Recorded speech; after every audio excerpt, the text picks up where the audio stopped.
Je m'appelle Lina. J'ai 17 ans aujourd'hui, mais pendant longtemps, j'ai été juste une adolescente invisible, une fille en quête d'un avenir. Un avenir que je portais dans une seule valise. Cette valise, c'était mon trésor, mon coffre à souvenirs et à espoir. Elle contenait bien plus que quelques vêtements ou quelques photos. Elle portait toute ma vie. Je suis une migrante, une jeune fille partie loin de son pays, loin de sa famille, avec pour seul compagnon cette valise fatiguée. Dans ses contours usés se dessinaient les cicatrices de mon passé, les moments heureux, les adieux douloureux, les nuits d'incertitude, mais aussi la promesse d'un futur meilleur. Cette valise, c'était mon lien avec mes racines, mais aussi ma force pour avancer. Chaque fois que je la regardais, elle me rappelait d'où je venais, et surtout, pourquoi je ne devais jamais abandonner. C'est elle qui me poussait à croire que, malgré les obstacles, un jour, je pourrais écrire mon propre destin, un destin où je ne serais plus seulement une migrante, mais une femme capable de défendre ceux qui, comme moi, n'ont souvent pas de voix. Avant que ma valise ne devienne mon monde, j'avais une maison, une famille, des rêves simples dans un pays que j'aimais profondément. Mais ce pays, chaque jour, se refermait un peu plus sur moi. La guerre, la pauvreté, les injustices, tout cela étouffait notre vie, transformant l'espoir en peur. Chez moi, les éclats de rire se faisaient rares.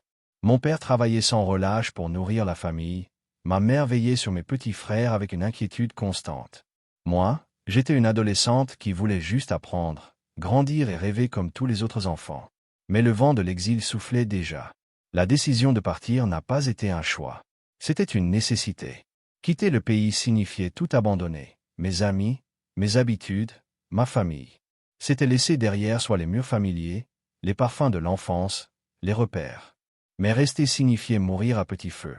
Alors, j'ai choisi la vie. La veille du départ, j'ai fait ma valise. Une seule valise, lourde de souvenirs et de promesses.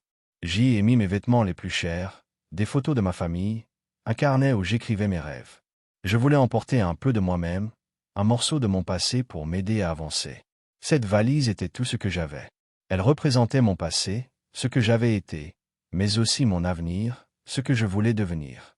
Le lendemain, au petit matin, le cœur serré mais rempli d'espoir, j'ai quitté ma maison, ma ville, mon monde. Je ne savais pas encore combien ce simple bagage allait peser lourd, pas seulement sur mes épaules, mais dans mon cœur. Le voyage fut bien plus long et difficile que je ne l'avais imaginé.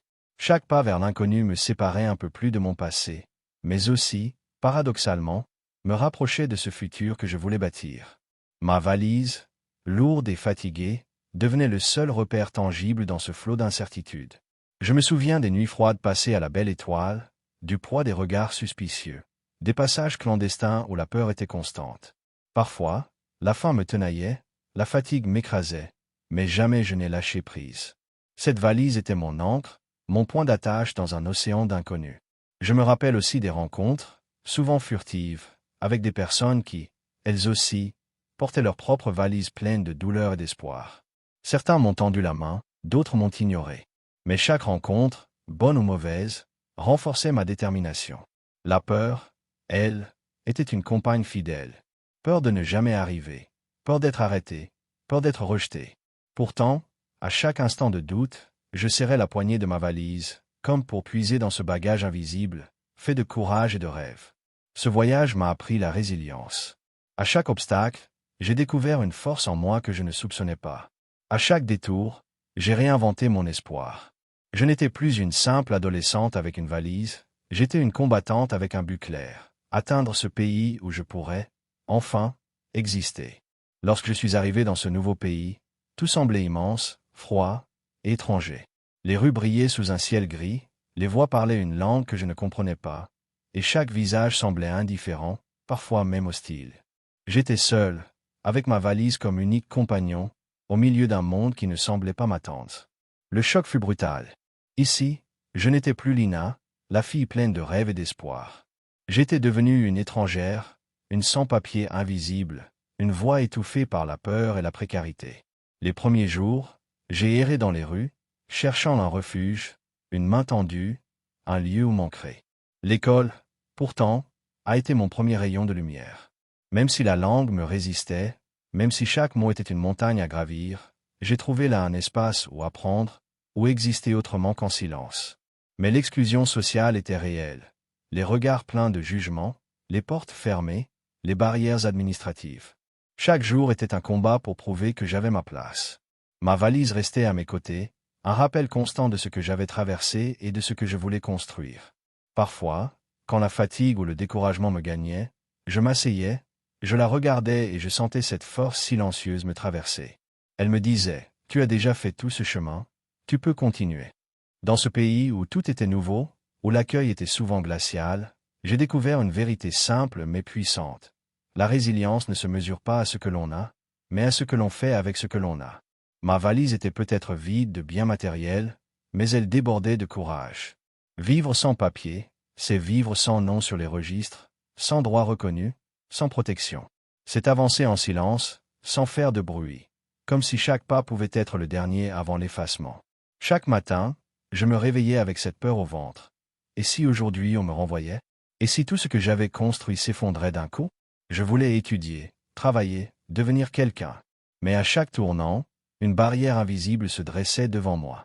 Il fallait prouver son existence, justifier chaque souffle, remplir des formulaires incompréhensibles, se heurter à des regards suspicieux. J'étais comme enfermé dans une pièce sans porte. Je multipliais les petits boulots.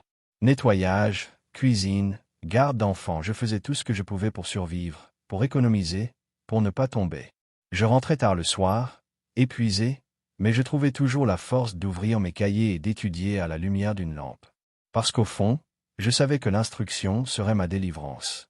Un jour, dans une association pour jeunes migrants, j'ai rencontré d'autres adolescents comme moi. Leurs histoires me ressemblaient, mais certaines étaient encore plus dures. Ensemble, nous avons pleuré, ri, partagé, et surtout compris une chose essentielle. Nous n'étions pas seuls. C'est là, au milieu de ces jeunes brisés mais debout, que mon combat a pris un autre sens. Je ne voulais plus seulement survivre. Je voulais aider, défendre, être la voix que j'aurais aimé entendre quand je suis arrivé, seul, dans ce pays. J'ai décidé que je deviendrais avocate. Pas pour la gloire, mais pour la justice. Pour que plus jamais un enfant ne vive ce que j'avais vécu, dans l'ombre et le silence. À ce moment-là, ma valise, qui avait traversé tant de frontières, est devenue autre chose, un symbole de combat. Elle n'était plus seulement celle de la petite fille perdue, mais celle d'une jeune femme debout, prête à affronter le monde. Entrer à l'université, pour moi, relevait du miracle. Je n'avais ni les papiers requis, ni l'argent nécessaire, ni les contacts. Mais j'avais ma rage de vivre, mes nuits blanches d'études, et cette foi inébranlable que le savoir pouvait me libérer. Grâce au soutien d'une professeure qui avait cru en moi, et d'une avocate bénévole touchée par mon histoire, j'ai pu intégrer une faculté de droit. Le premier jour de cours, je suis arrivé avec ma valise. Oui, elle était toujours là.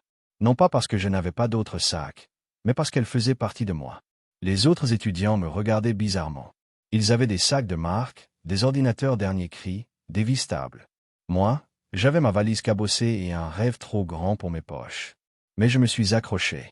Les cours étaient durs, la langue encore parfois un mur, et les codes universitaires, un monde étranger. Pourtant, chaque fois que je voulais abandonner, je repensais à mon père, à ma mère, à tous ces enfants sans papier qui n'avaient pas eu ma chance. Je me disais, si je tombe, qui parlera pour eux? J'ai étudié sans relâche. J'ai lu des centaines de textes, j'ai passé des nuits entières à préparer des examens. Petit à petit, mes notes ont grimpé. Et un jour, un professeur m'a dit, les yeux pleins de fierté, « Lina, vous avez quelque chose que les autres n'ont pas. Vous avez une histoire. » Cette phrase, je ne l'ai jamais oubliée. Elle m'a rappelé que ma valise, mon parcours, mon passé n'était pas une honte, mais une force. J'étais devenue plus qu'une étudiante. J'étais une survivante qui se transformait en combattante. Pendant mes études, j'ai effectué des stages dans des cabinets spécialisés en droit des mineurs. La première fois que j'ai vu un enfant sans papier, assis devant moi, les yeux remplis d'angoisse, j'ai vu mon reflet. J'ai su, à cet instant, que ma vie prenait enfin un sens profond. Le jour où j'ai prêté serment, la salle du tribunal était silencieuse. Devant moi, le juge, les robes noires, l'écho des pas sur le marbre, et ma valise, posée discrètement dans un coin de la pièce, comme un témoin fidèle de tout ce chemin parcouru. Quand j'ai prononcé les mots, « Je jure d'exercer mes fonctions avec dignité, conscience, indépendance, probité et humanité. » Mes mains tremblaient, mais mon cœur était plus solide que jamais. J'étais devenue avocate. Pas une avocate comme les autres. Une avocate née dans l'exil, forgée dans la douleur, portée par une promesse silencieuse, défendre ceux qui, comme moi, ont un jour été considérés comme de trop pauvres, de trop étrangers, de trop invisibles. Ma spécialité, les droits des enfants sans papier. Ceux qui dorment dans des centres d'hébergement temporaires, qui fuient les contrôles de police, qui ne comprennent pas pourquoi ils doivent vivre cachés alors qu'ils ne demandent qu'à aller à l'école ou jouer au foot. Ces enfants-là, je les regarde dans les yeux et je leur dis, « Tu n'es pas seul. Je suis passé par là. Et je suis là pour toi. » Être avocate, ce n'est pas seulement plaider. C'est écouter les silences, comprendre les blessures qu'on ne peut pas dire, parler pour ceux à qui on n'a jamais donné la parole. Chaque dossier me rappelle une version de moi-même que j'ai laissée derrière, sans jamais vraiment l'abandonner. Ma valise est toujours là, dans mon bureau. Certains la prennent pour un objet de décoration. Moi, je sais que c'est ma mémoire. Mon origine. Mon pourquoi. À chaque victoire, à chaque enfant régularisé, je la regarde et je murmure. On y est arrivé. Je suis devenue avocate, mais avant tout, je suis devenue libre. Aujourd'hui, je suis celle qu'on appelle Maître Lina. Dans les tribunaux, dans les associations, dans les écoles où j'interviens pour sensibiliser, on me regarde avec admiration, parfois avec étonnement. Mais ce que beaucoup ignorent, c'est que derrière mon sourire sûr, derrière ma robe d'avocate bien repassée, il y a toujours une valise. Celle d'une adolescente migrante qui a appris à marcher sans savoir où elle allait, mais qui n'a jamais cessé d'avancer. Mon vrai succès, ce n'est pas seulement les procès gagnés ou les diplômes accrochés au mur. Mon vrai succès, ce sont les regards des enfants que j'aide. Ces enfants qui me disent « Tu me comprends, parce que tu as vécu la même chose. » Alors, j'ai décidé de faire plus que défendre. J'ai créé une fondation, une structure pour accueillir, former et accompagner les jeunes migrants. Un lieu où on ne demande pas d'où tu viens, mais où on t'aide à construire où tu vas.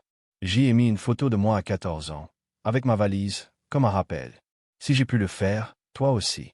J'ai compris que notre douleur peut devenir lumière, que notre passé peut devenir force, et que notre histoire, même la plus brisée, peut inspirer, réparer, libérer. Chaque fois qu'un enfant quitte mon bureau avec un sourire et des papiers en main, je revis ce moment où moi aussi, j'ai été sauvé par une main tendue. Alors je tends la mienne à mon tour. Car ce n'est pas en oubliant d'où l'on vient qu'on devient grand, c'est en s'en souvenant pour élever les autres. Et ma valise? Elle est là, toujours. Vieille, usée, mais solide. Comme moi. L'histoire de Lina est celle d'une valise, mais surtout, celle d'un courage inépuisable. Partie de rien, portée par l'espoir et la foi en un avenir meilleur, elle a traversé frontières, douleur et rejet pour devenir une lumière dans la vie des autres. Ce que le monde considérait comme une faiblesse, son passé, sa valise, son silence, elle en a fait une force. Elle nous rappelle que peu importe d'où l'on vient, ce qui compte, c'est ce qu'on fait de notre histoire. Qu'un simple objet, chargé de souvenirs, peut devenir le symbole d'un combat. Et que même dans les ténèbres, une main tendue peut changer une vie. Si cette histoire vous a touché, si elle vous a inspiré ou fait réfléchir, n'hésitez pas à laisser un commentaire pour partager vos impressions ou votre propre histoire. Abonnez-vous à la chaîne pour découvrir d'autres récits forts, humains et porteurs d'espoir. Chaque semaine, nous donnons la parole à ceux qu'on n'entend pas assez, et ensemble, nous faisons de leur voix une lumière. Et souvenez-vous, on peut naître dans le silence et choisir d'en faire une voix.